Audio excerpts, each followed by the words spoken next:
Hello there, everyone. Soulsilver17 here. Let me first, like usual, pictures for the thumbnail do not own, and well, I just on the thumbnail, not pay video. Alright, okay. So here's the thing, everyone. I'm just opening up my window right now, so don't mind me.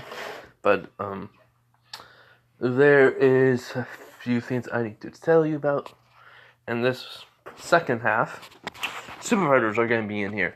And I was trying to decide if they were going to be bad, the Super Predators were going to be bad bloods.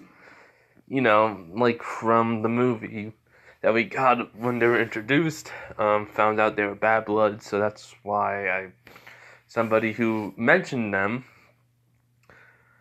I said they were going to be bad bloods.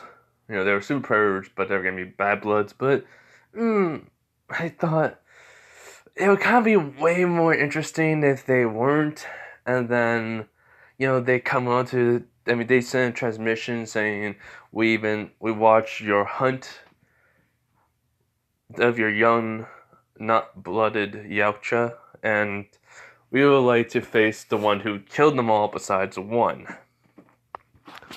So, so this is what's gonna happen. Hold on, sorry. Alright, everyone, I got lunch. So, I'm gonna eat this, and then I'm probably heading out. I'll be back, and I will, make the what if. Alright. A few things. So, Super Predators hunting Izuku. 3 versus 1. And yes, because of Izuku's, knowledge with Mew, he knows about Super Predators, their gear, how high tech it is. Even Mew was like a regular predator, just a normal predator, not a super predator.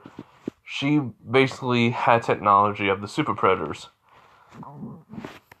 Ooh, sorry, burped.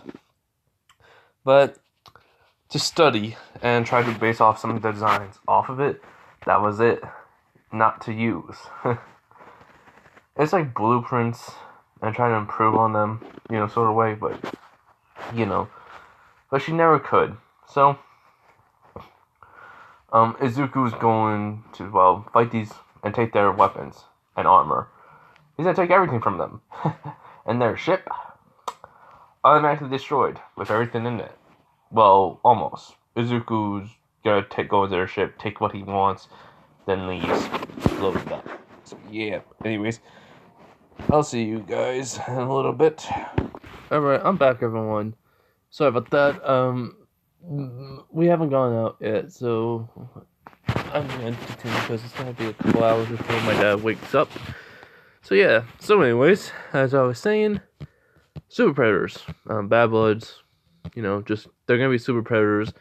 Zuko's gonna take their stuff, even go to their ship, take some of their stuff, blow it up, then come back to the ship he's on. And yeah. So also, I am also having the female predator be the ship, but here's the thing.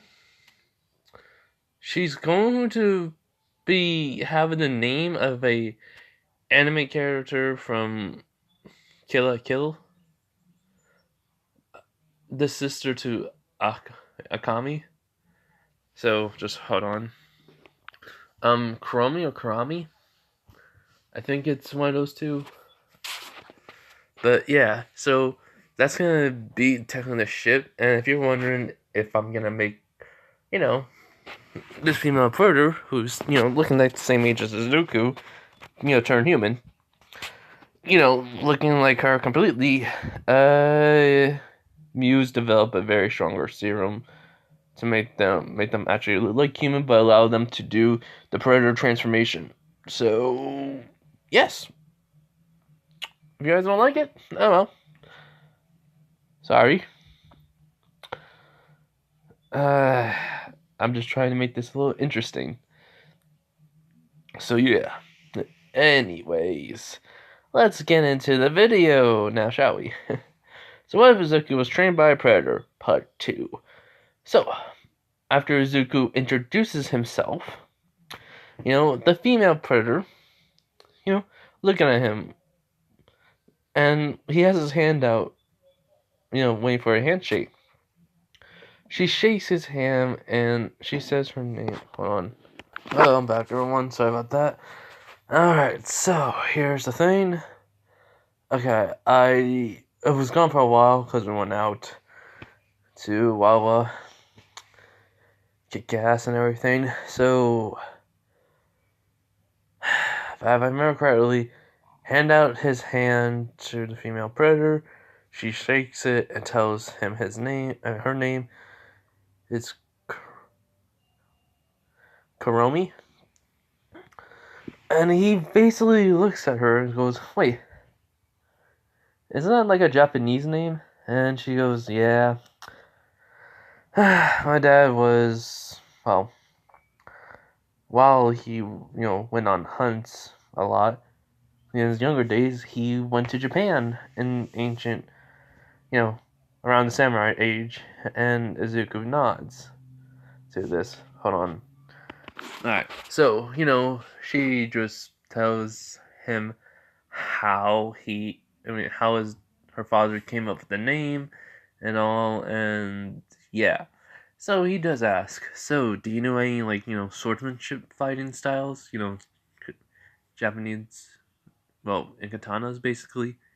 She nods. She says she studied it because of her father, because he also learned it too while watching, but, well, he taught himself, and then he taught me his fighting style. And so, well, there's a lot of things that happened in my life that you don't want to know about, alright? Izuku just nods and goes like, alright, I can understand that. There's a lot of things you don't want to know about me. And he has this, little cocky look on his face because, he's just trying to see if this is going to rile her up. But before she can even open her mouth, her father was like, ahem, Izuku Midoriya, correct? As Zuko looks at, where the sound was coming from and her father, and he's like, oh, spying on the conversation.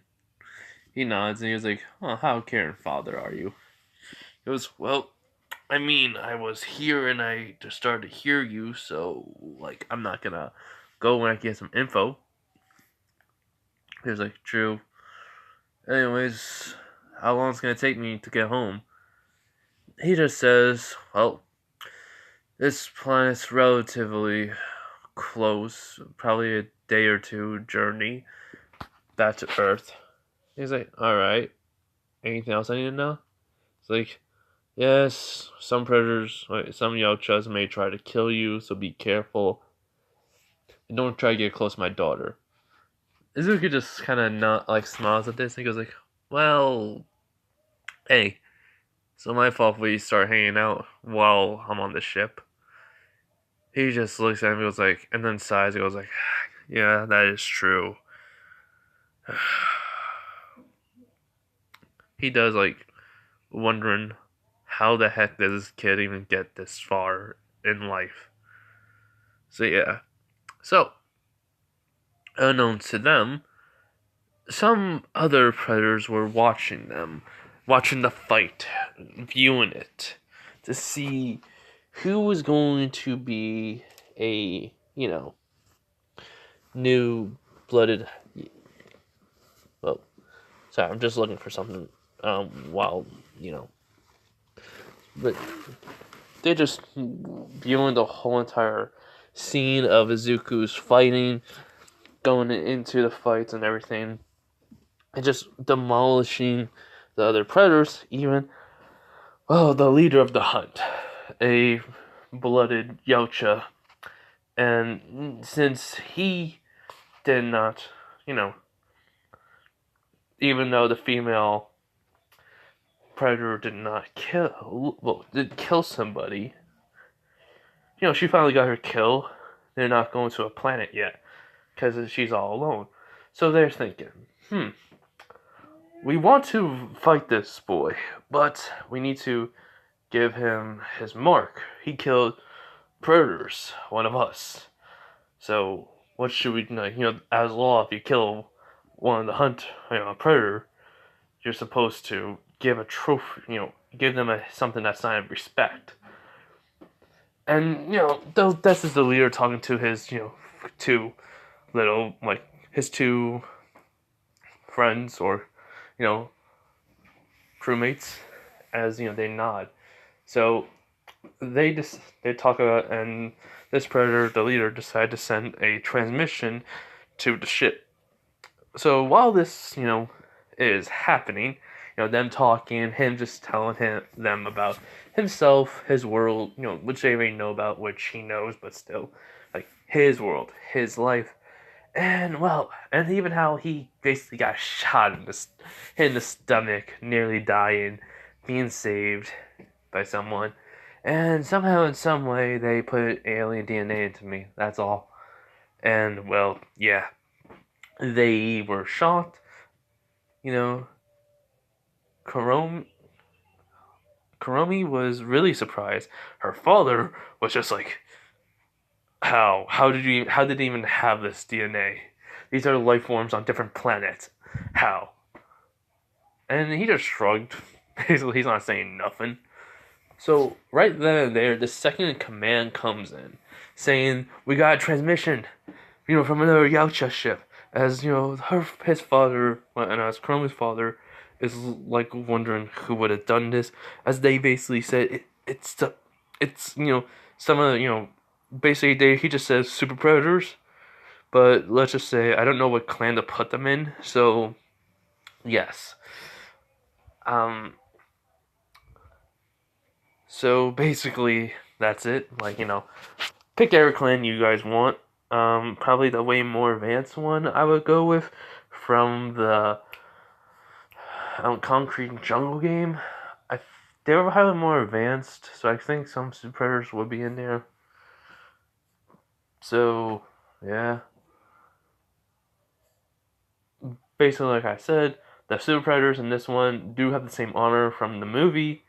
I mean, well, I did not say that. I mean, like the movie predators that were the super predators with the berserker, tracker, and falconeer. There's a different type with a different clan. This one, and they have a specific rule for themselves. If they get killed in battle, whoever killed them gets their gear or a certain gear from them, or they take what they can and uses it. Different predator. So yeah, that's their code. Um, it's kind of like their own clan, but separate from the clan that they were in. So yeah. Anyways, enough of me talking about that. But anyway, so yeah. So the the captain of the ship plus the second command are talking, and they tell Izuku to stay here. But as soon as though they say no, they need to see him and your daughter. Izuku was like, "What? No, no, no, no, no, no. We can't have them." As they say, we can't go against them. I mean, they're stronger than us, and plus, they can kill us very more easily. The technology and physical, well, maybe a physical strength is highly more stronger than us, and we know what they can do. As he just sighs and was like, "Fine." So they dock up. Their ship, come to it. Basically come near each other to where they can dock to each other as the super predators come in to Kuromi's father's ship. As they do look at everyone. They're just basically kneeling down them because they're high-ranking predators, and so like they giving them respect. Kuromi doesn't know. I mean, she does know, but she doesn't know like why they're doing this for these predators. But since they're bigger, they look stronger. Their technology more advanced. As they did ask for Zuko and Kuromi not to, you know, be kneeling. As the Super Predator Berserker one is looking at Zuko and Kuromi. He looks at Zuko and says, "Human, how is it possible for you to understand us? Know what we can do? Use our technology so easily. It's like you have training from one of our kind." Izuku just kind of doesn't, just has a stone face and just goes, "So what if I did? What are you gonna do? Kill me? Torture me to find out who it was from that I got training from? Turn me to one of your people, ways and hunt." Here's the thing, I do what I want. Me and Rex here, we follow our own code. We made our own code and we follow it to the T. We don't kill nobody who don't deserve it. We don't kill people who have weapons. We disarm them, tie them up, and let the police get it where I come from. Basically, it's Earth, so you know the laws, right? As the berserker nods, and he was like, "Good. So you do know that I, these things about heroes and villains. Yeah, well, I'm trying to become a hero. So the hunting thing, the skills of a hunter, comes in pretty good handy for me, along with my unique abilities that I have from different types. Well, as you can probably tell, he was aliens. Yes, we know. You are very interesting, but you killed hunters. For a human, that means we're equals. They do not care as he looks all around as the predators are on the ship. He says they do not care about what you did. You were the prey, and you're supposed to die. They think, and and they cheated. They also think you did. Which, how can you cheat when you already have these capabilities? What age did you got them? Around 8 or 9, per se. As they're all like everyone on the ship was shocked, and they go like, "Ah, so you had them for a while, just kept them hidden." He goes, "Yeah, can't let everyone know about it on Earth. They'll think I have multiple quirks. Not even quirks." Anyways, so what? As they do, he does ask though about the xenomorph. As it basically slithers out of his shirt, go around its neck. As everyone's confused, as he goes, "Rex, come on." As Rich, goes down, like slithers down his arm, goes down to the ground. As Zuko steps to the side for a few minutes, as it basically starts morphing into a xenomorph. And well, to the Berserker's surprise, the xenomorph's appearance is somewhat similar to, how can I say this right? It wasn't gonna be like, hey, it was going to be not a queen, but like a king version of a xenomorph. I was thinking of, but then no, but it's like a new, like a royal guard, like the one that would take over if the xenomorph queen died, something like that. That's what I was gonna go with.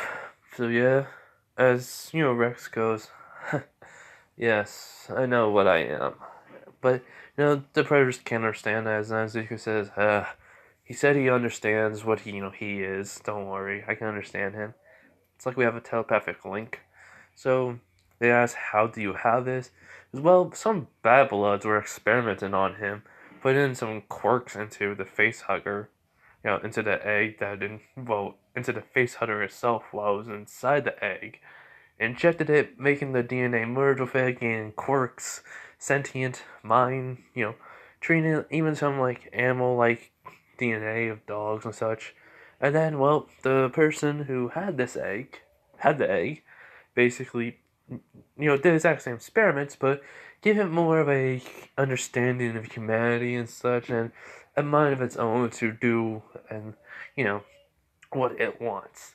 So when the face hugger implanted it inside to me, instead of it popping out my chest like it normally would have, well, it wouldn't kill me anyways. It basically, I threw it up. I threw it out. Well, threw up out of my mouth.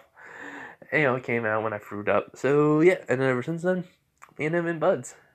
I named him Rex. We're partners, friends. We're just there for each other. And plus, he can eat whatever he wants and doesn't really care. Rex nods. So the predators are thinking, well, these three predators, along with everyone else, even, Kuromi, are in shock. So they ask him one simple question: what do you want as a prize? Since you killed more than everyone on the team, including a leader of the hunt, would you like to have 3 different prizes? Or a prize of more than one? As Suzuki kind of just looks at them and be like, wait, but yeah, I knew about the whole entire prize thing, so I was wondering when they were going to bring this up. As, I mean, they really don't have enough in here. But, you guys got some stuff. So, I wonder how much technology you have on you that I can use back home. As he does smile, what he does is also change it to the way it would seem like it's just plain old clothing or armor or such. He does kind of like, he laughs a little about this. And the Falconeer's thinking, this kid, I don't know why, but I like him. It's gonna be suck if I have to kill him. Tracker doesn't, the Tracker does not like him, but the Berserker wants to see his skill. So he just tells them, we're gonna go hunt a Xenomorph. As, huh? The Azuku, you know, Kuromi are confused. Rex goes, yes! He does he turns into a human form right in front of their eyes, and, says yes. Basically, sound of clicking, as they're like, huh? He just said yes. He does not care about his own kind. So, you know, so where are we going? Izuku just asks, as the Berserker Predator says, Xenomorph Prime. And Izuku goes, ah, crud. Alright. Kuromi, you better have a lot of gear on you, because I'm immune to poison. So, and also, I probably can control xenomorphs. As everyone looks at him, like, what? He goes, yeah, I technically had the blood of a queen xenomorph, the DNA of one. As basically, Roxo says, yeah, that's not the reason why I'm your friend though. As the Berserker says, translation, he says, yeah, he knows, but that's not the reason why I'm your friend though. As he goes, ah. So yeah, so Kuromi's father is basically protesting this. They use their basic status to overrule him, and so everyone goes to Xenomorph Prime. The Berserker Predator, ship is following them, because the trackers on the ship, the Falconeer, it wants to study Izuku's methods of how he's gonna fight them. So yeah, even the Berserker. So what happens is that they, Kuromi's even curious too, along with her father. So he does ask them, is there like anywhere I can just go and like modify the gear I have now, plus get like a new mask, basically? As her father led him to, to the base, to the area. There's a storage for equipment, plus for, well, in general, you know, like a modification. So yeah, Suzuku, he started working on his gear. He had the knife. He makes it sharper, but he does say though, even though this technically was not really a human weapon, he still guys made it dull enough. I mean, and they go, Crumley's father asks, "How did you know?" He goes, "Duh. I mean, that's why you dulled it out. You made it look like a human weapon with the metals, of your kind. I mean, the metals that you use in your other daggers." So, yeah. So basically, he just sharpened it up, take a piece of paper, slice it cleanly through without any, stopping, and he's like, "Perfect." So the energy weapon plus his, plus his oh yeah, the energy weapon plus his pistol. He does look at the pistol. He says, "There's no more bullets, and I don't have no more. So I can use parts of these." So basically, he starts modifying the actual. I know I gave him an energy based weapon gun. So no, I don't think I did. Don't think I did. So what he does is he looks for an energy based weapon, and what he does is he looks at it. He says, "Perfect." So he goes back to the table. He takes apart the actual gun, and then he starts working with the energy one, with the with the pistol that he has, basically, and starts working with it. It's somehow everyone's wondering because he's basically changing. He's not changing the look, but he's taking apart the energy gun, puts inside the pistol. But he's also making it where it's looking like it's still the energy based gun, along with just the human's pistol though. As after he's done with that, he goes nice. So he puts that to the side. The mask though, he does go back to he starts tinkering with it, making modifications to what he's used to. Just a normal sentry plus the actual able to track a pheromone of like a tracker that he basically made one time to where he knows where they are, but it also would give him a sense of where the other enemies are too. So but he knows that they're gonna hunt xenomorphs. So basically, he makes it where he'll be able to see the xenomorphs along with the whole entire thing of.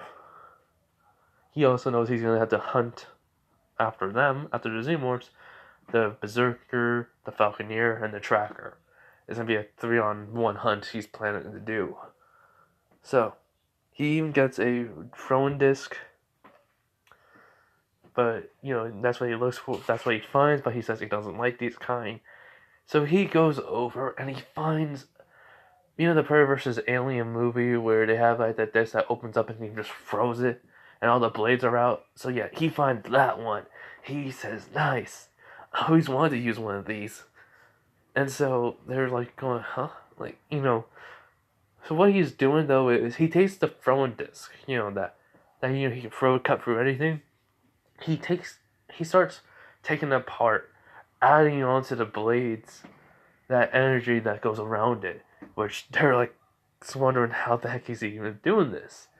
And Zuku's mind with this technology is on the same level as Muse. So yeah.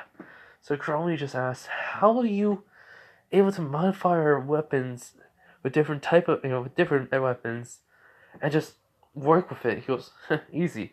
I've been doing this for the past since I was 8. So I had a lot of experience with this. And he's like in the middle of it. He's also working on the mask more, heck, he even finds something to put into the mask that would be very, very unusual. Like the Berserker asks, so what does that do? It's it's a little secret. You'll be surprised. So yeah. So after all the modifications with the weapons that he needed, plus the helmets, he does get a little better more equipment. I mean just gear. It's armor to put on him because he knows this is xenomorphs. All he does is he just get something that goes over his heart, just in case, and then the rest of his body he does get his wrist split, but with the cloaking device and the explosions basically. He does get that. He has his own back home. He knows this, but it's just for now he needs this. Actually, he made it so that way he actually would just be able to absorb sunlight or electricity through the clothing that he had with his armor. And then boom, he doesn't need that. It's just automatically, whenever he wants it, the mask will show it. He'll want it. Boom. So yeah. So he's basically doing this the old school way that he was taught at first. So he's just can just bring back memories. So yeah. So after all this is done, they get to Xenomorph Prime, and now the Berserker does say though this will take you a couple weeks to get back home now. You know this. Even at the fastest speed. It'll take you a little longer. He goes, yeah. Let me guess. You just want to get me marked? You have to do a lot better than that to, have my skin. He goes, yeah, we know. But anyways, let's go. So, him, Kuromi, it's him, Berserker, Kuromi, Falconeer, and Tracker. They jump off the ship because they're in, Xenomorph Prime's planet. They basically go. Izuku automatically just kind of. I gotta say this right. He basically starts moving his muscles a certain way, and it's just kind of weird for them. He goes, sorry, my body's modifications happening right now. They're making sure my bones are in a certain way where I'm able to get a xenomorph its tail if I even if it tries to pierce through me, my body will turn. My skin will be hard enough where it doesn't, so that way I'm able to grab it, pull it, and then shove it right into the Xenomorph's head without my skin also burning. The Berserker, Falconeer, Kuromi, and Tracker are just looking at him like, and they even notice his skin's like changing like a different. It's not like tan or it's not tan no more. It's a little different. It's different color. Hold on, gotta sneeze. Sorry, but yeah. So they're like shocked by this, and then the Berserker says, "All right, let's go." So Izuku, just walking along just running with them, as he's able, the trackers, find some Xenomorphs tracks, and they're just following them. As they get to a cave where there's some Xenomorphs, Izuku, still has like one of his grenades. He grabs it, pulls the pin, and they're like, "What the?" As he throws it into the cave, it rolls down basically, and all of a sudden, like he does tell them to move back. That's what happens. Is it does like explode?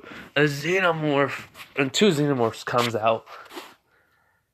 Izuku said, "Knew it." So Rex does, just turns into like a flying squirrel, jumps out of his, shirt. Right when the Xenomorphs came out, Izuku, Rex transformed, grabbing them both, throwing one to the side. As, Kuromi, looks at Izuku, he says, "Let's go!" And, she nods. She runs, with her wrist blades. She jumps on the back of the Xenomorph, Rhino's getting up, and stabbed it one right into the side of it, and then stabbed it right into the head, killing it, quick and easy. As Rex and Izuku basically just look at the Xenomorph, and the Xenomorph's going like, "Why are you working with him?" To Rex. As Rex says, I do what I want. I follow my own code. I don't listen to no, queen." As he throws, he basically throws the Xenomorph to Izuku. Izuku then just punches the Xenomorph right in the back, and then grabs it with his left hand, smashes its head into the ground, kicking it, then to the side. As Rex then, he runs out to it from using his claws, kind of strike as the Xenomorph does try to, hit Rex with its tail. As then, what happens is Rex does skin does like harden just like a Zuku, and boom, it does. But this is because of someone's quirk. So yeah, I wanted to keep it a secret, but Mew did a little bit more experiment on Rex though with human blood, and somehow he was able to get quirks because of this quirk gene that was inside of him. He's able to grow in size, shrink, but he also gets a little bit of a hardening quirk. But his skin was already durable enough. It's now other Xenomorphs can't break it, as it does break the tail. As the Xenomorphs go like, "What?" As Zuko then claws come out, as this he just sees claws out of the kid's hand, out of Zuko's hand, as he goes, "What is this, kid?" As he just says, "Your doom." As in all of a sudden he was like, "You," it's he thinks the Xenomorph thinks he can hear, as right into the chest of the Xenomorph, acid, claw right into it, and it starts to burn the inside of him, and he's like, ah! It's screaming out of pain as Zuko just grabs his neck and breaks it with his, not grabs it, he just stabs the neck and throw it down to the ground basically, and it does bleed out. So what Zuko just does, he does there was no filter. I mean, the filter is on the mask, but Izuku just breaks a claw off. No, Izuku breaks a finger off of the, Xenomorph. And, what he does is, he takes out the mask. No, he doesn't, no, he just basically, he's still wearing a shirt, so he, lifts up his shirt. As he puts it on his arm, he knows the mark of, a blooded Yautja, so he puts that on him. As Kuromi did the same, but with her forehead. Izuku does say he's keeping it on his arm, So that because of, well, if he had it on his forehead, I won't be asking. At least it'll be on his arm, say it's just a burn mark or a tattoo. It's a really detailed one. As the, Berserker said that's fine, as long as you're marked. So when he put down the mask, Izuku and Rex start hearing a sound. As Izuku tells them, we gotta go. As they, what? The freaking queen found us. As, Rex said, but he goes, translation? He says, we're effed. The queen, found us, basically. So go! As everyone's running, Kuromi basically is, it puts out the mask ahead of time and just run. If you're gonna say toxic, well, yes. They put the mark on their head right then and there, just be quick. As long as they held their breath, Izuku was able to modify his body to at least breathe the air somewhat. And also, since he has Xenomorph's blood, he was able to. So, yeah. So, they're running, the ship was over, comes back down because the Berserker called it back. There's a horde of Xenomorphs coming out of that cave. He says, those were just freaking scouts, the tracker says, as it goes, yeah, why do you think I threw that freaking shock grenade? It sent them flying out of, it sent everyone flying away. Those scouts basically told the queen, and we only have to kill 2 of them quickly, right? Because you guys don't need no kills. As, the Falconeer says that is true. Even the Berserker thinks, okay, that's pretty smart. But yeah, so the door opens for the it's a small ship, so the door opens for them to jump in. As they all get in, no one, the Berserker and the Falconeer, think Izuku's not gonna be able to. Like, Rex transforms back into a little, he jumps, transforms into a squirrel as Izuku grabs, just puts him back into shirt. As he does transform into a snake, wrap around him, and then Izuku jumps, with not all his strength, just because the momentum and speed, he jumps, and to their shock, he's able to land, and then, well, with the energy blast, with the energy gun he has, he just holding it, as they go like, what are you doing? He goes, this, and it's basically, he basically shot the energy blast all the way to a certain point where there was a whole, another alien comes out, I mean, not alien, another Xenomorph comes out, and it immediately got shot in the head, killing it instantly, getting blood onto some, getting the acid blood onto some of them, but not burning them, because it was, they don't die from it. So yeah. So they're all shocked, and see the door's closing. He goes, that would have gotten into here, we would have been dead. Everyone's, Kuromi's sighing relief. They're like, okay, I hate Xenomorphs. I really hate Xenomorphs. Everyone's just chuckling at that. They get back on their ship. They see, Kuromi's, marked, even on her mask. And Izuku's marked with his shoulder and not his mask. Because he goes, I have one back at home. I am not ruining this one. Even though I modified it to be more specific for me. It only has a few modifications that anyone can use probably on this ship, so yeah. But the Berserker breaks that mask. And he goes, I'm gonna have to hunt you guys now, aren't I? As he does nod yes. And they found a planet that's near Earth. Not 100% near, but at least a couple of hours away. So, they go to that planet. Their ship following them again. After the tracker gets into the ship, including the Falconeer.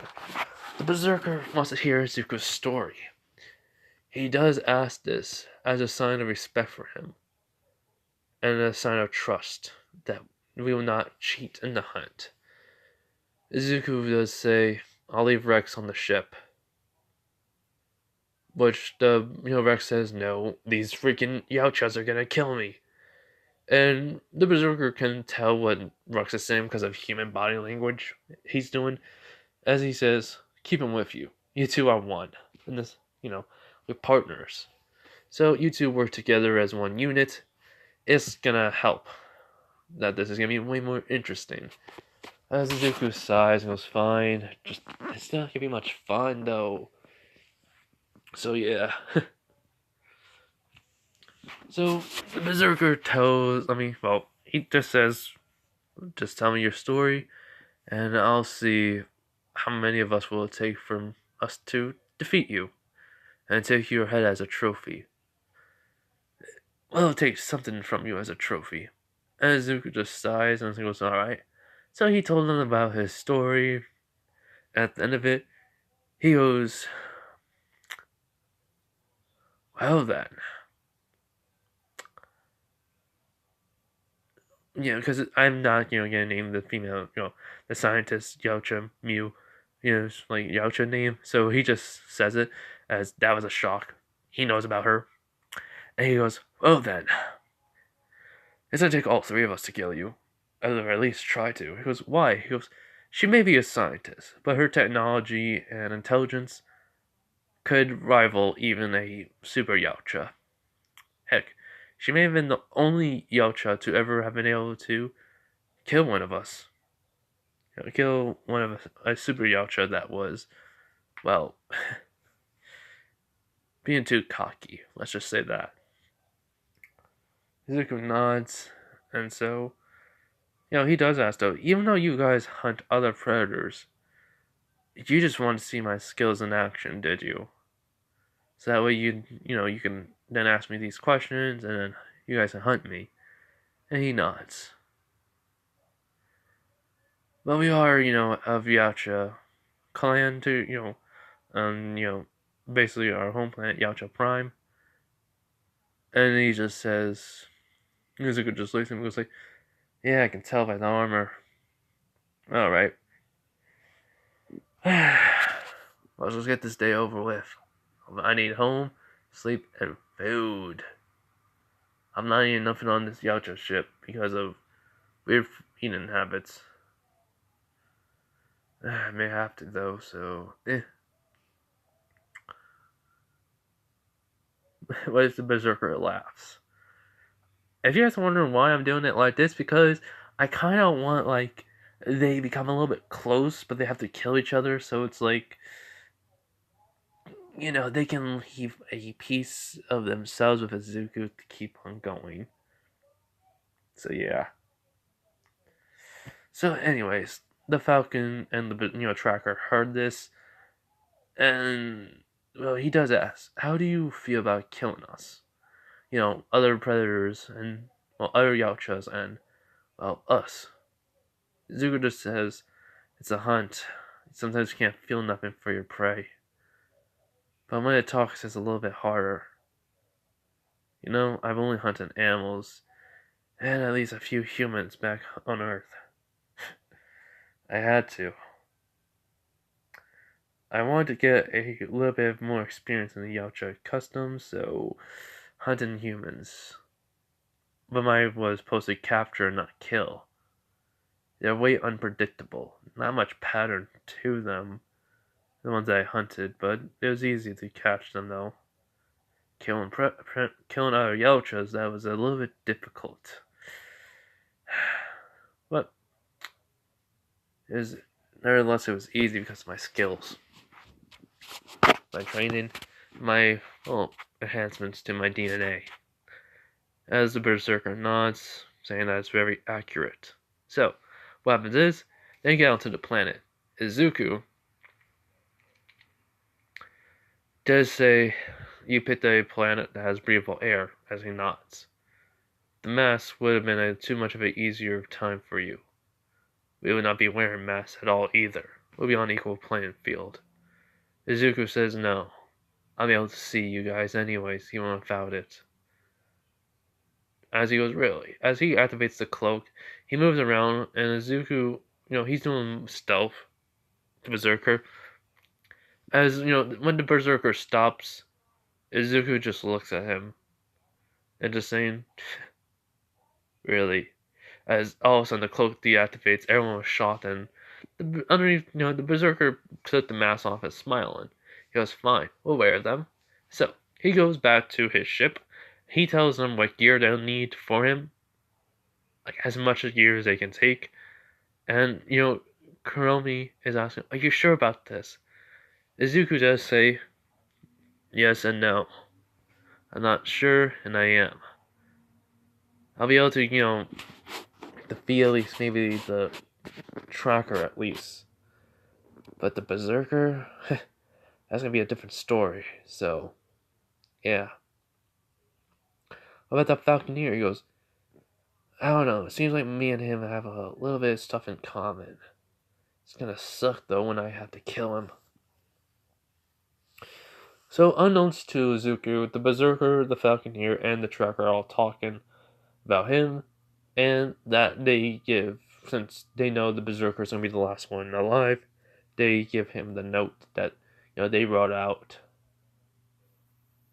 And well, if you guys are wondering, am I gonna give Izuku some dogs?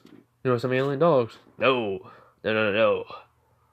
I am going to give Izuku everything, including the trackers.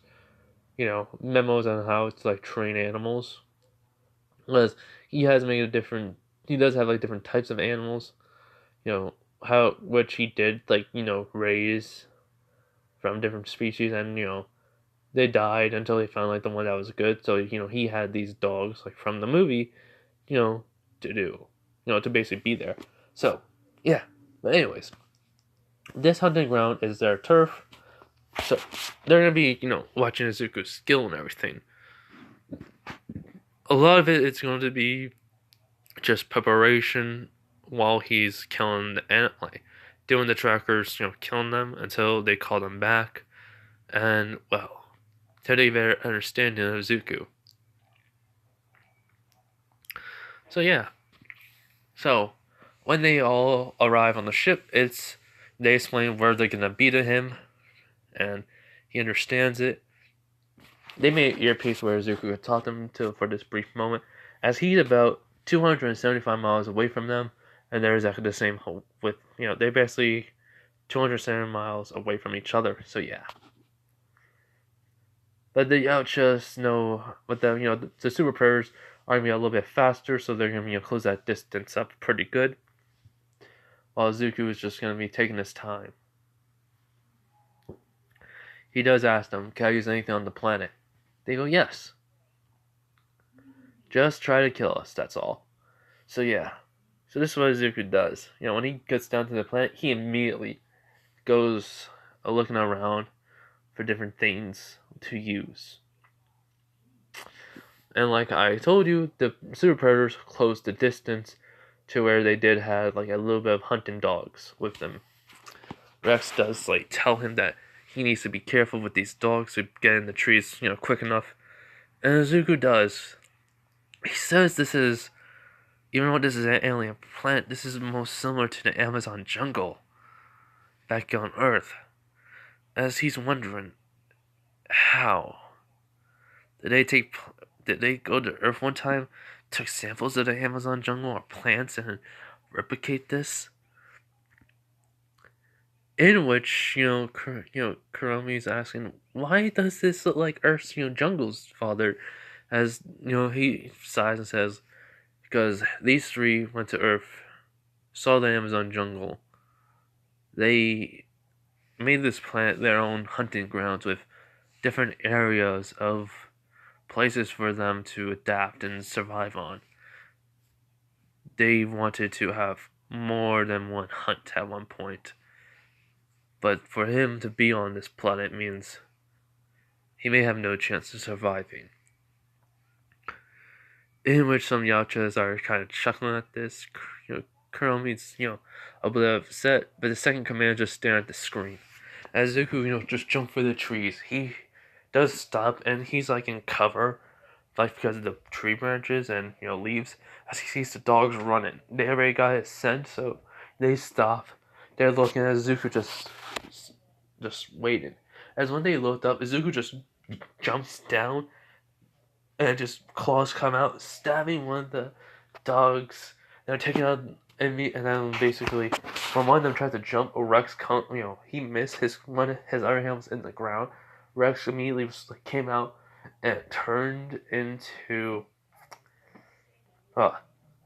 made his turned into an actual xenomorph little creature, and started just clawing the other animal until he was able to use his tail to stab right into the other animal's heart.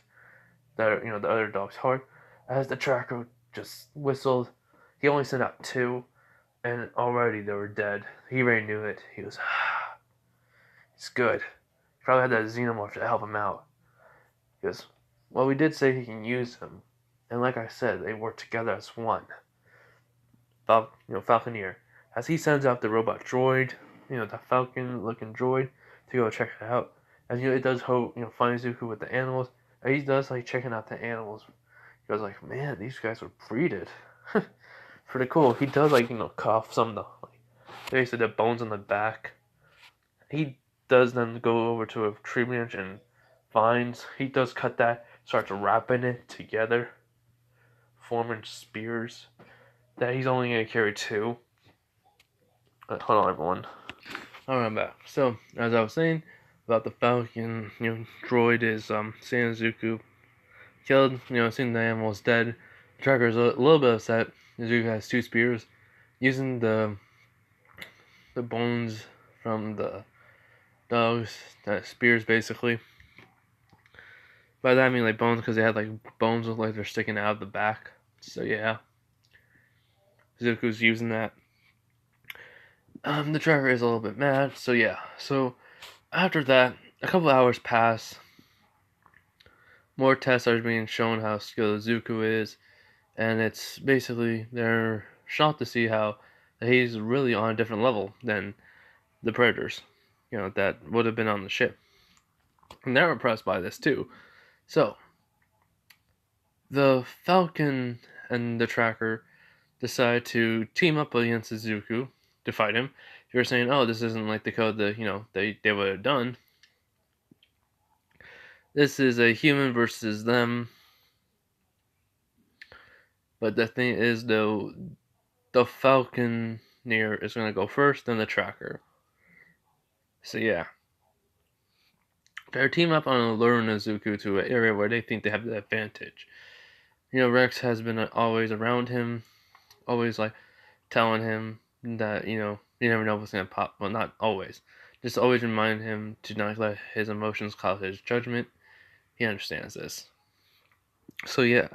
So, he does hear the sound of their cannons being charged, that he does run towards the area, but, they're just like, then they blast always behind him. He always like just keep on going.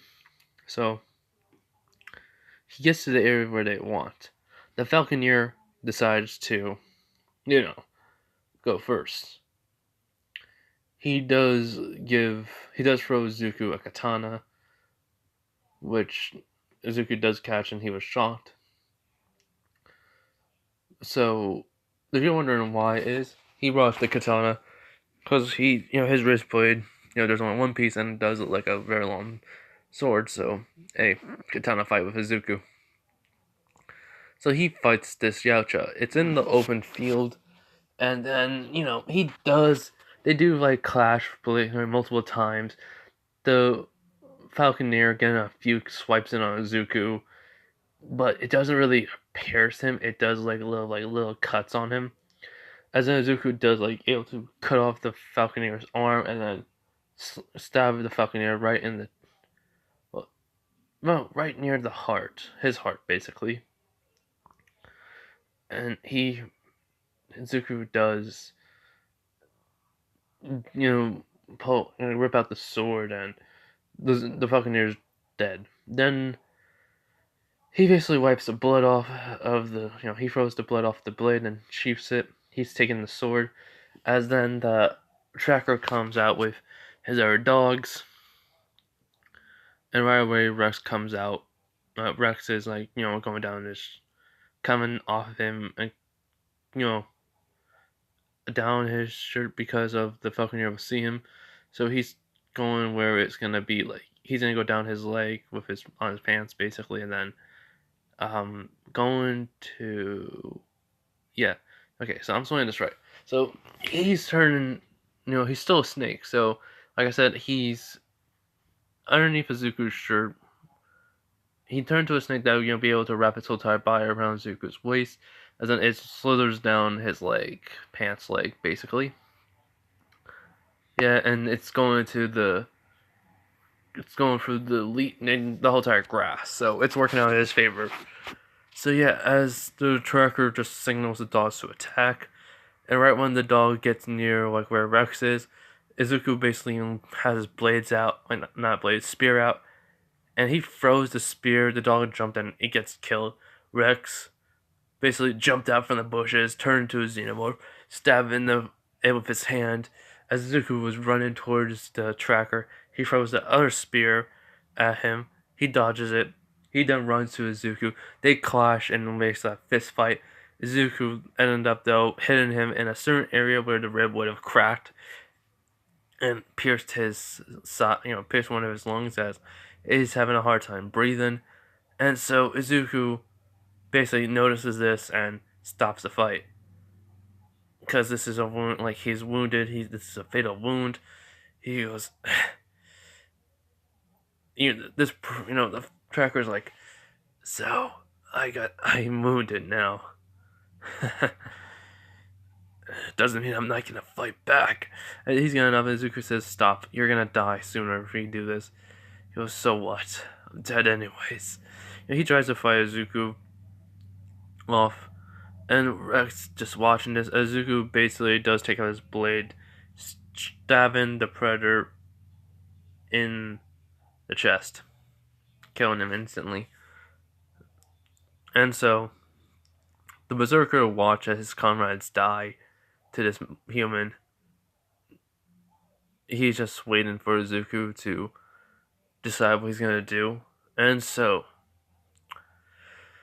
Izuku takes the Falconeers, the drones with him. So he takes that along with basically getting the information from how to from its how can I say this? His device that allows him to cloak and everything. I forget what it's called, but he allows that to transfer the data over to it, so that Izuku can use the Falcon. Now the mask is connected to it, but he does grab the mask, put it on. He likes the Falconeer's mask a little bit more than his old one that he has back on Earth, so he's gonna modify it to where it looks like his old mask, but with this. So yeah, he does start grabbing the weapons off of them. With the Falconeer, I believe he had knives. I mean, the throwing knives, and just the wrist blades plus the Falcon and the cannon. That was it. The tracker, same memo, but with a spear too. And with the berserker, just all, just like all strength, wrist blades, throwing disc, and that. But on their ship, they have a whole bunch of different weapons. So yeah, so Zuko takes what he needs off of them, even the armor.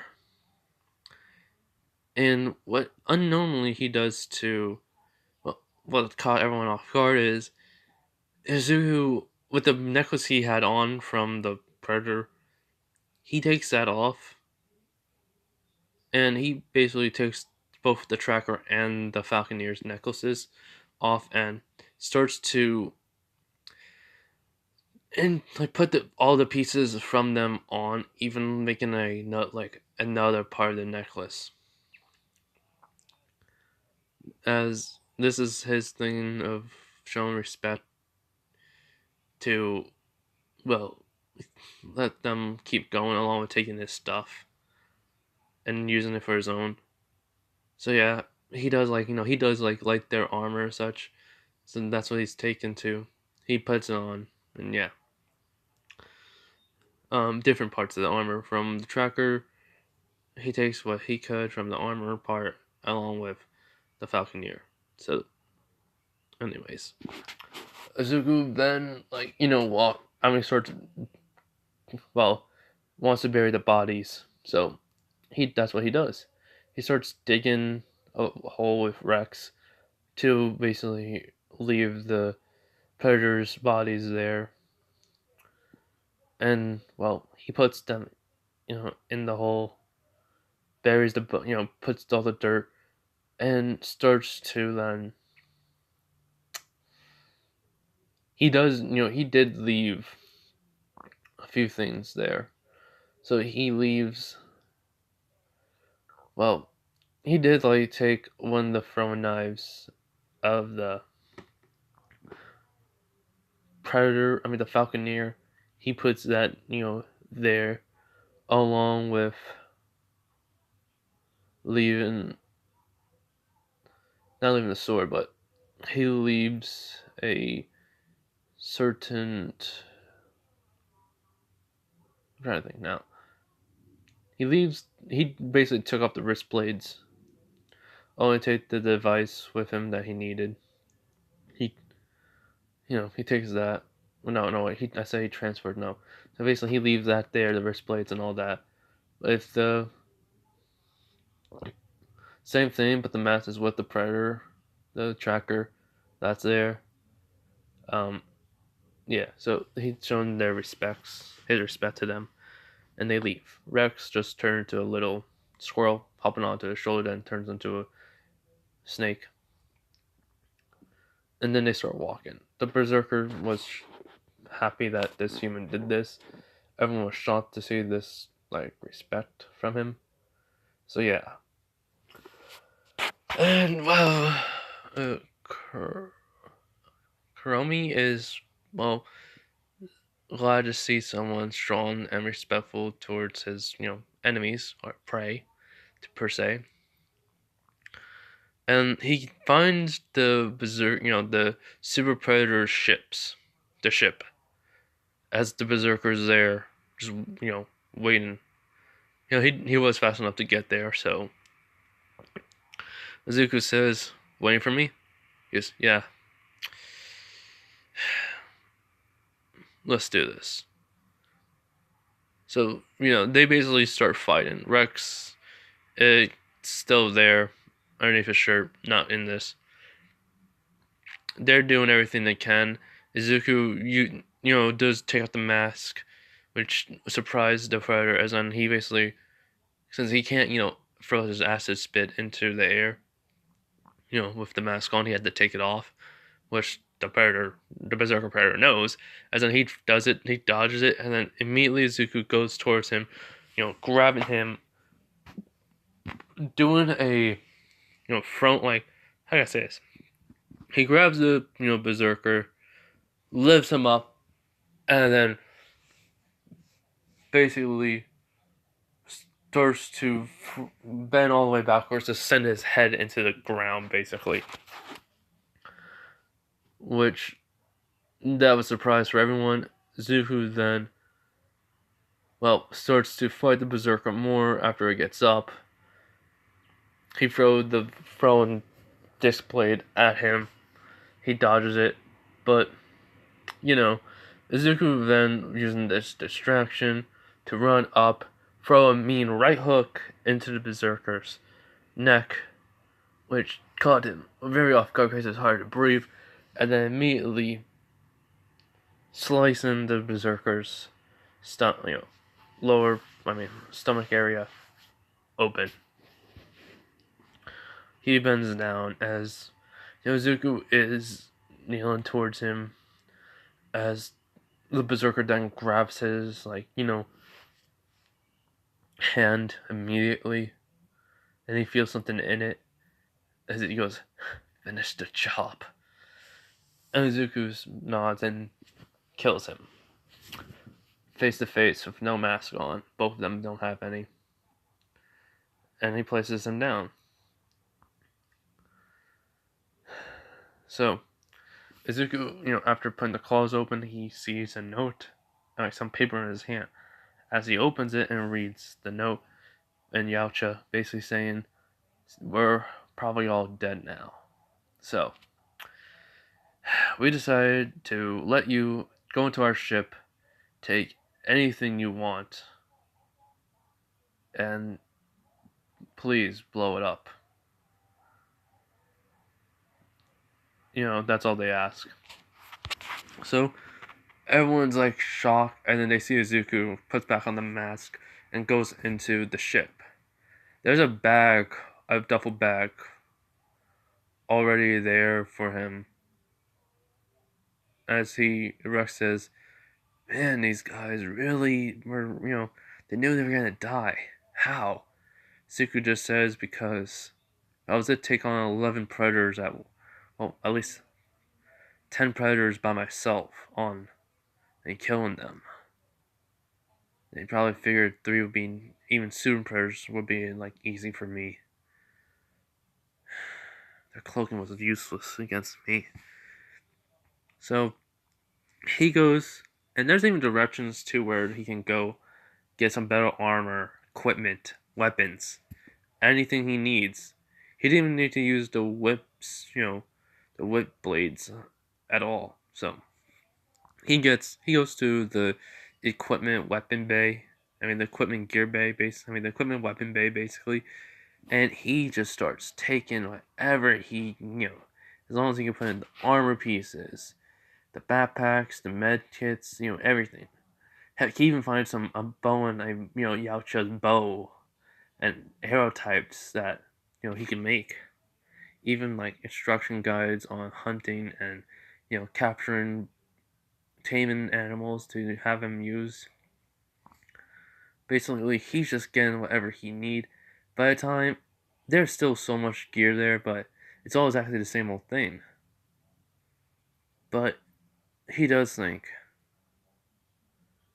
I don't want to wreck this, and the stuff bag's full, so maybe I can just, I don't know. So he does look around though, still see if there's any like another bag and such, and there is, and that's why he takes more gear, stuff. But this time, it's like some pieces of gear that were scrap, some blueprints, database. He's able to download everything that he wants, and then he puts the ship for self-destruct. And with the berserker, dead and everything, Izuku takes the mask, carrying the body of him. And when he gets over to his comrades, where he buried the tracker and the falconeer, he buries him right next to them, putting exactly the same thing he does. He even took their trophies on like necklace. He took that, puts it all around his, even added another layer of it, and then it blew up. The you know Kuro, Kurami, his father's ship comes down. They see the ship blew up. They ask. They say thank you for giving them an honorable death. He just shrugs and he just says it's gonna happen. You guys like to hunt. They saw a challenge and they knew they were gonna die. That's why they let me take everything I wanted. He nods. He goes, for killing them, this was equal enough, as a proof that you are a mighty warrior, even superior to them. And with that, I came to a decision. You killed predators that were not blooded, but then a blooded one. You fought off super predators. You are equal to us, maybe even more. So, instead of giving you I will give you something. And well, it seems like you know, he basically saw Karami's face when he was fighting. Her eyes lit up like there were fireworks going off. Along with when he won, she was cheering, clapping, and her father looked at her. Her face was blushing of embarrassment. He knew his daughter fell in love with this human, so he says, "I will let you be with my daughter." Azuki's eye, he takes off the mask. His eyes widen. He goes, "Wait, what?" He goes, "My daughter fell in love with you, kid. I'm not gonna lie. Honestly, if a if a Yaocha trained you, they were probably smart enough to hide who they were by creating a serum or something. I don't know. So we'll drop you off. My daughter will be with you. Just treat her right, and I'll come by and visit every so often. Okay? Zuko nods and goes, thanks. He's very confused. His daughter heard this, her face is bright, but Yaocha can just go red. She's like, her face is a little red though. As, he gets back onto their ship, and well, him and, Kiyomi just talk a little bit more about this, saying she did not expect this from her father, she's so sorry.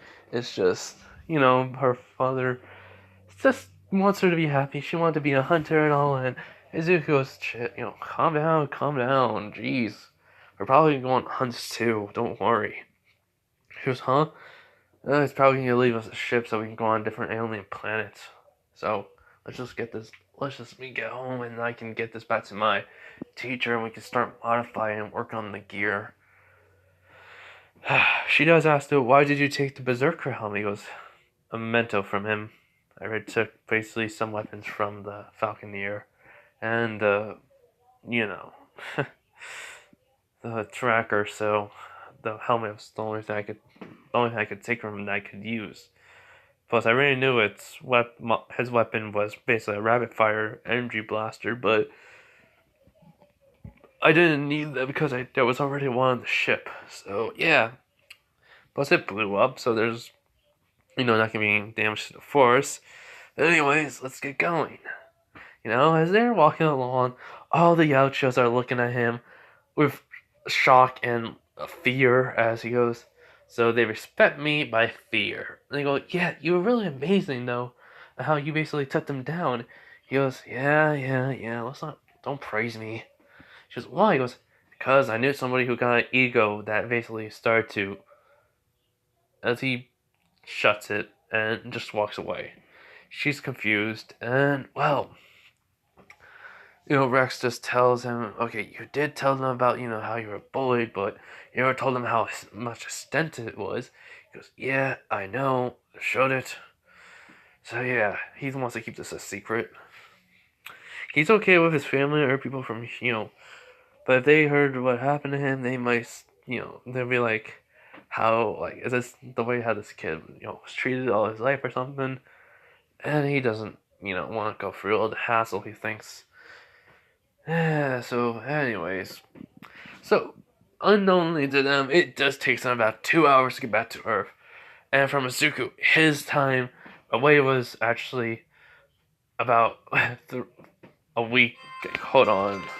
Okay, sorry about that. But 2 weeks away from Earth. So, he gives.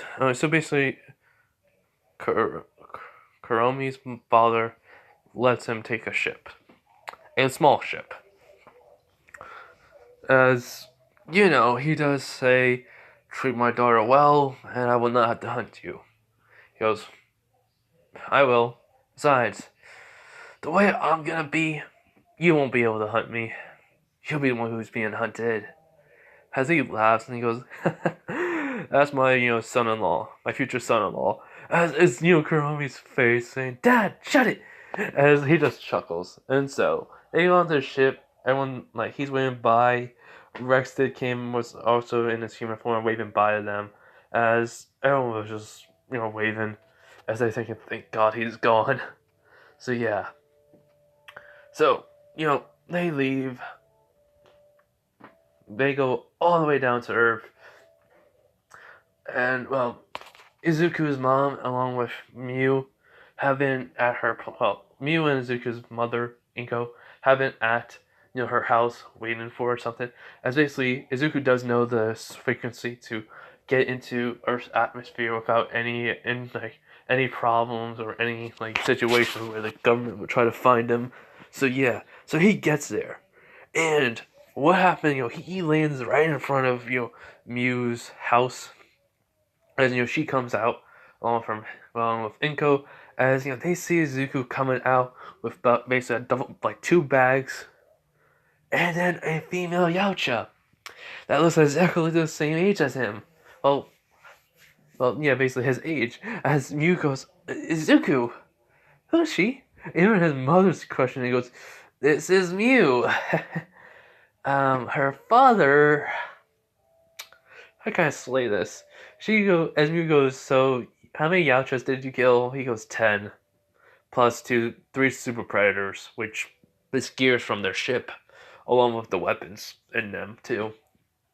Armor, weapons, database file too, of everything they had and planets that I can go over to because of this ship now and hunt animals from there. You know. And then it goes, but that doesn't, he goes, because I killed 10 of their Yautjas. They're not blooded Yautjas, but still killing their Yautjas. And being, as he shows the mark that that the Yautjas put on themselves, which Mew was shocked. He goes, "Yep, blooded. Didn't really matter though, since I was already one. Since I'd killed a lot more creatures, just not a xenomorph, because we couldn't go there." So she asks what happened. So he tells them the story, and then how about Mew's father? And not Mew's father, Kuromi's father, basically gave, well, not gave, more like say he can be with with his daughter, and and everything, and like giving her to come with him and such, and that's why her bags is packed than she has. As his mom was so wait, you two, we're not dating official. We're not dating. It's just she's here with me, and he's kind of like, saying he called me over his future son-in-law. As Colonel, he goes, "I'm sorry about that." He goes, "It's fine. It's fine. It's fine." So yeah. So what happens is Mew just laughs and just saying it's a pretty good sized shipper too. He goes, "Yeah, it does have doesn't have like no training area, but it's a good ship for basically traveling long distances, equipment wise, basically."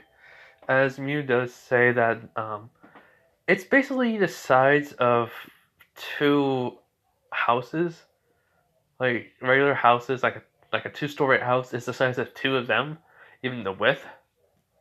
But she does say there is a training area, but it's a small one, and facility, cafeteria area to live on too. This ship is a livable house, actually, as Mew just says. As Izuku goes, wait, so he gave us technically a portable house? As Kurami just says, "Wow."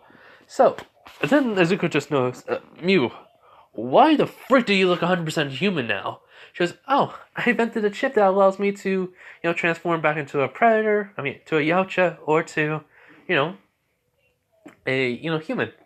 So I figured, why not? And even change my vocal cords so where I can speak any language I need to. So I know all languages." As he goes, "Okay, is there any drawbacks to it?" She goes, "Nope." As then she goes to Mew.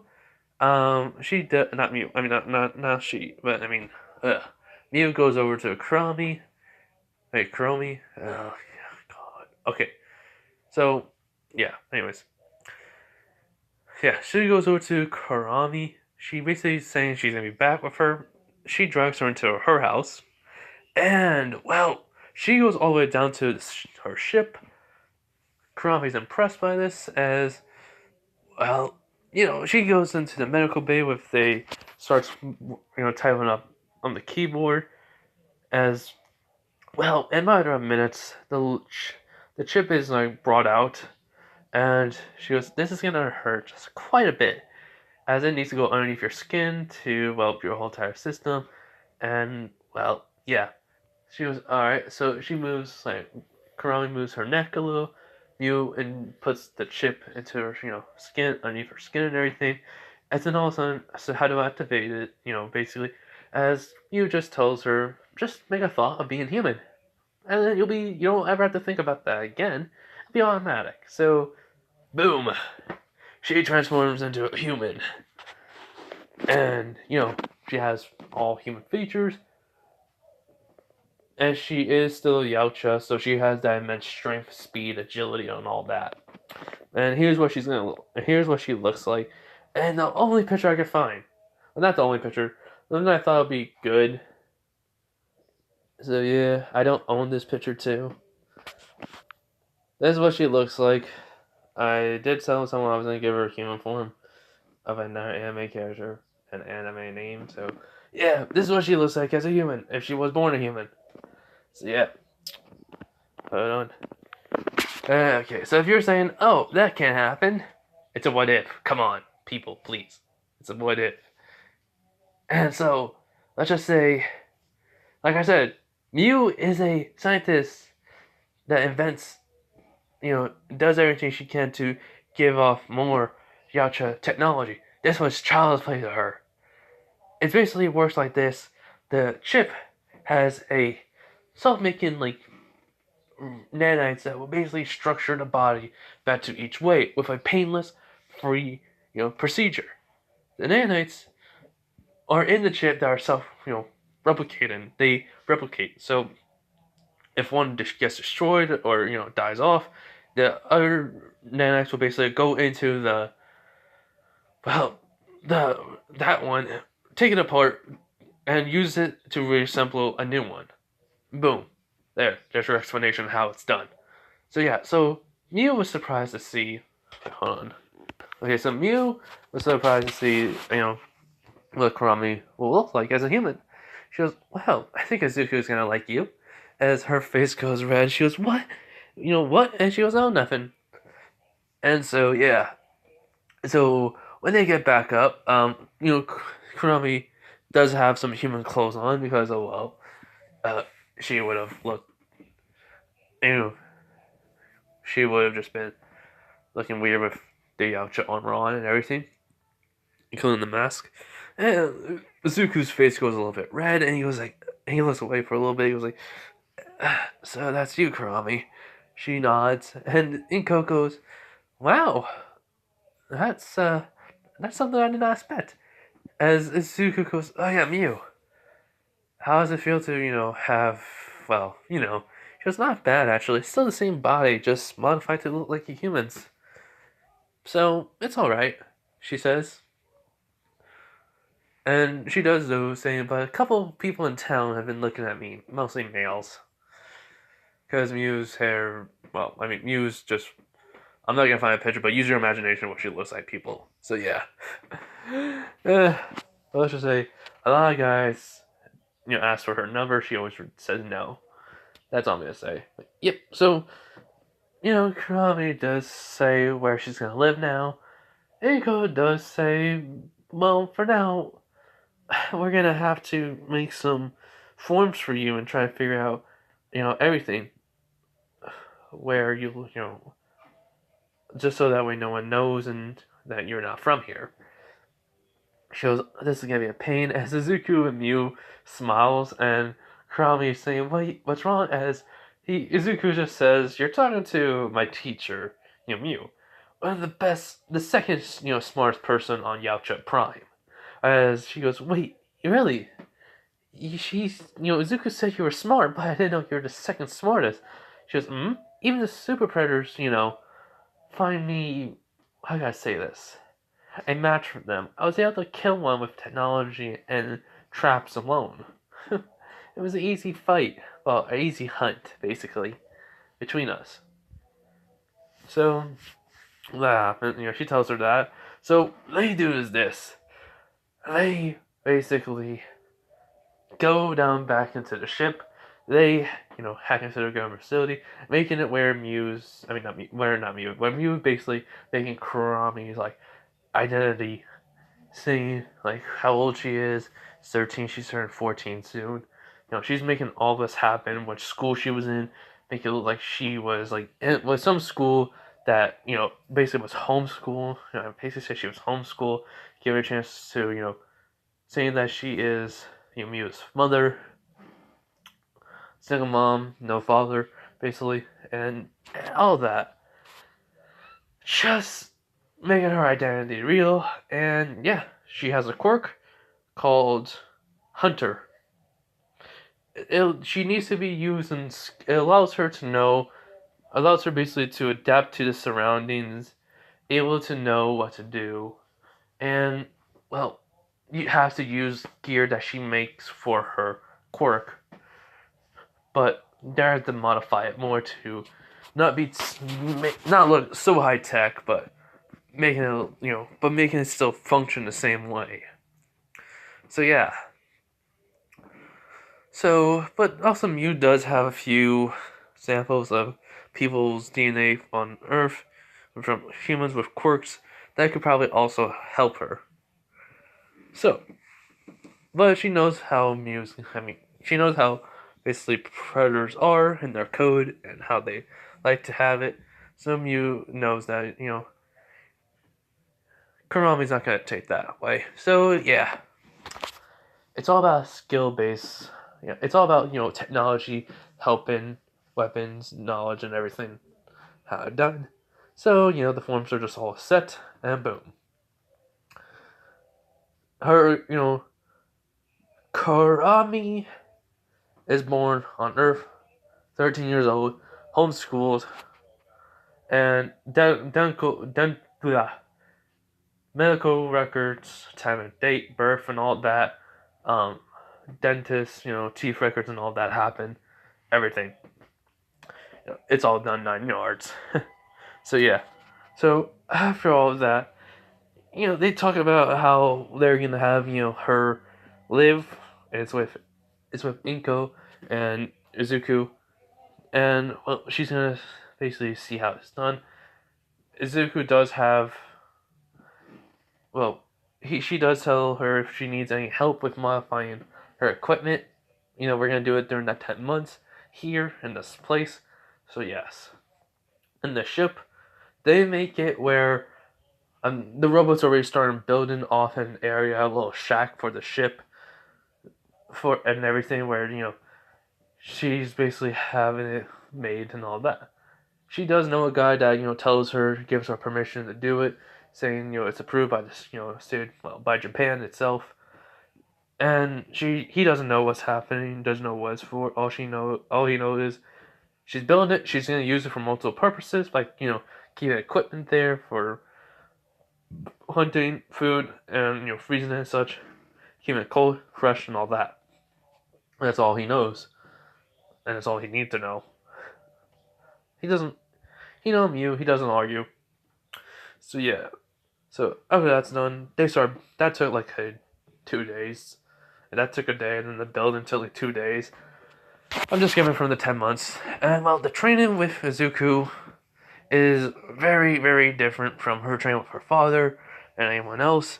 She is skilled in multiple things, Izuku finds out, but he is very adept and faster than her. He basically, you know, did work on the information too. So yeah, I know I'm sorry I didn't say we're doing a little bit of a time skip here, but I'm saying some information. I forgot to say that. Sorry. So what happens is Izuku basically trains with Kurami. They get in close. Inko shows around for the area. Bakugo meets her.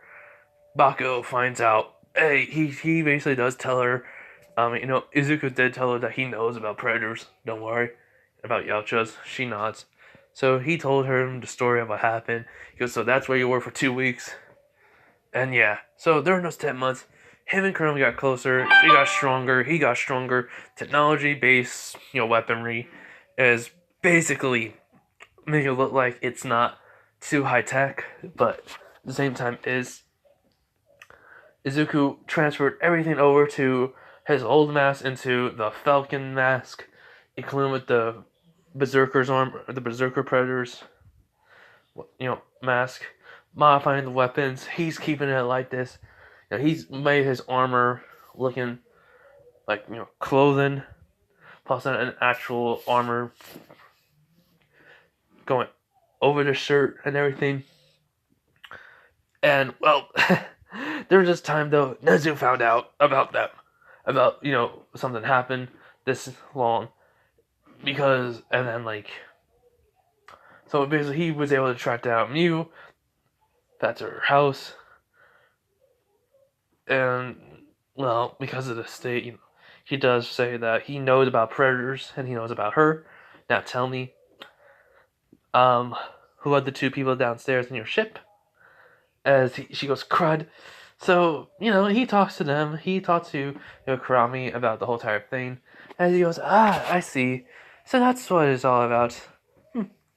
Multiple people disappeared at once along with him. It's just never said, no one was ever told. So that's why. What happened to them? Izuku told them, all dead. Predators killed them. He killed them. There, some of her, well, unblooded plus the hunter was gonna try to kill her. He killed him and everyone. And then, Rex comes out and says, yo. But in the sound of, he's not. He was, even like Mew taught him how to speak human, at least.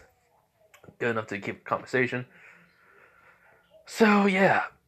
And she did the exact same thing, put the chip into him. But he's gonna have to speak, Japanese. Just he has to learn the languages. So, he's able to speak Japanese at least. So basically, he goes, and who are you? He goes, I'm Rex, I'm a xenomorph. He goes, huh? He thinks about being a xenomorph. He shows him, then the clicking sound, then, thinking about being a human. He thinks like human form at least. So, yeah. So basically, he goes, there. Happy. He goes, alright, so, what do you want to be? As she goes, huh? Rex says, a hero or a villain? A hero or just a villain? She goes, I want to be by, Izuku's side and, get to know him better and see what this world's like. Since my father says I'm with him, no, he does not, he gave me to him, so yeah. As Izuku says, trust me, we're still not dating or anything, but we're kind. And Rex just says, just ask her out. Jeez. You think about her, I can already tell. He says, shut it. So yeah, that's a little bit funny moments. So Nezu laughs. He goes like, alright. I won't tell anyone about your secret, but about your blood and everything. Is it, as Mew says, our blood is green still. You can't change that, but, well, the chip can change our bone structure, body form, skin color.